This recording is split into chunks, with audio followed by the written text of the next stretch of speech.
আসসালামাইকুম। আপনাদের সবাইকে ক্রিয়েটিভ ডিজাইনে স্বাগতম। আজকে আমি দেখাবো কিভাবে আপনারা আমাদের লারাভেল ই-কমার্স ওয়েবসাইটের মধ্যে এসইও সেটিংটি কনফিগার করবেন। এটা করার জন্য সর্বপ্রথম আমাদের ওয়েবসাইটের অ্যাডমিন প্যানেলে লগইন করতে হবে। অ্যাডমিন প্যানেল লগইন করার পর হাতের বাম দিকে সাইডবারের মেনু অপশন থেকে এসইও সেটিং অপশনে আপনাকে ক্লিক করতে হবে। ক্লিক করলে আপনার কাছে এসইও সেটিং অপশনটি ওপেন হয়ে যাবে। এখন আপনার কাছে যে মেটা টাইটেল, কিওয়ার্ড ও ডেসক্রিপশনের টেক্সট ফাইল রয়েছে, সেই নোটপ্যাড ফাইলটি অথবা সেই ডকুমেন্ট ফাইলটি ওপেন করুন। আমি আগে থেকেই অন পেজ এসইওর কাজটি কমপ্লিট করে রেখেছিলাম, যার কারণে আমার কাছে আগে থেকেই সেই ফাইলটি রেডি আছে। এখন আমি যেটা করব সেটা হচ্ছে ওই নোটপ্যাড ফাইল থেকে সর্বপ্রথম আমার যে মেটা টাইটেলটি আছে সেটা কপি করে আমার ওয়েবসাইটের অ্যাডমিন প্যানেলের এসইও সেটিংয়ে যে মেটা টাইটেল অপশনটি রয়েছে সেখানে আমি আমার এই টাইটেল ট্যাগটি কপি করে পেস্ট করে দিব।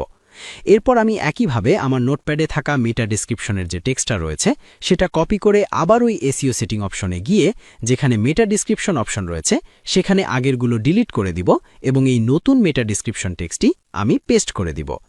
এখন আমি যে কিওয়ার্ড রিসার্চ করে যে কিওয়ার্ডগুলো আমি আমার নোটপ্যাডে স্টোর করে রেখেছি সেই কিওয়ার্ডগুলো কপি করে আমার এসইও অপশনে গিয়ে কিওয়ার্ড অপশনের মধ্যে সেটা পেস্ট করে দিয়ে আমি সেই অপশনটি সেভ করে দিব। সবকিছু ঠিকঠাক থাকলে আমার এসইও সেটিংটি কনফিগার হয়ে যাবে। এখন আমি আমার এই ওয়েবসাইটটিকে কিভাবে গুগল সার্চ কনসোলের মধ্যে ইন্ডেক্স করব। এটা করার জন্য আপনাকে যেটা করতে হবে সেটা হচ্ছে ব্রাউজারের নতুন একটি ট্যাব ওপেন করতে হবে। ওপেন করে সার্চ করতে হবে গুগল সার্চ কনসোল লিখে। প্রথম যে লিঙ্কটা ওপেন হবে সেই লিঙ্কটাতে ক্লিক করতে হবে। এরপর অ্যাড প্রপার্টির জায়গায় আপনি আপনার ওয়েবসাইটের ইউআরএলটি দিয়ে সাবমিট করবেন। সাবমিট করার কিছুক্ষণ পর আপনাকে আপনার ওয়েবসাইটের মালিকানা ভেরিফাই করার জন্য অনেকগুলো অপশন প্রোভাইড করবে। এখান থেকে আমি শুধুমাত্র এইচটিএমএল ট্যাগ অপশনটি সিলেক্ট করব। এরপর ওই এইচটিএমএল ট্যাগটি কপি করে আমি আমার ওয়েবসাইটের এসইও সেটিংয়ে অপশনে চলে যাব। সেখান থেকে সার্চ কনসোল ভেরিফিকেশন অপশনের জায়গায় সেই এইচটিএমএল ট্যাগটা কপি করে পেস্ট করে দিয়ে সাবমিট করে দিব।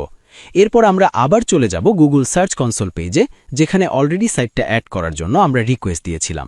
সেখানে গিয়ে ভেরিফাই অপশনে আমাদেরকে ক্লিক করতে হবে। কিছুক্ষণের মধ্যে আমাদের ওয়েবসাইটটি গুগল সার্চ কনসোলে অ্যাড হয়ে যাবে। এখন আমাদেরকে যেটা করতে হবে সেটা হচ্ছে সাইট ম্যাপ অপশনে ক্লিক করতে হবে। সাইট ম্যাপ অপশনে ক্লিক করার পর আমরা যেটা করব সেটা হচ্ছে আমাদের ওয়েবসাইটের অ্যাডমিন প্যানেলের সাইডবারে সাইট ম্যাপ নামে যে অপশনটি আছে সেখানে আমরা ক্লিক করব।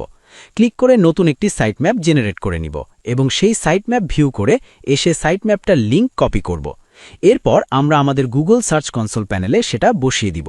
মনে রাখবেন, অলরেডি আমাদের ওয়েবসাইটের ডোমেন নেম দেওয়া আছে, তাই আমাদের ডোমেন নেমটি আর দিতে হবে না, শুধুমাত্র sitemap.xml লিখে সেভ করে দিতে হবে।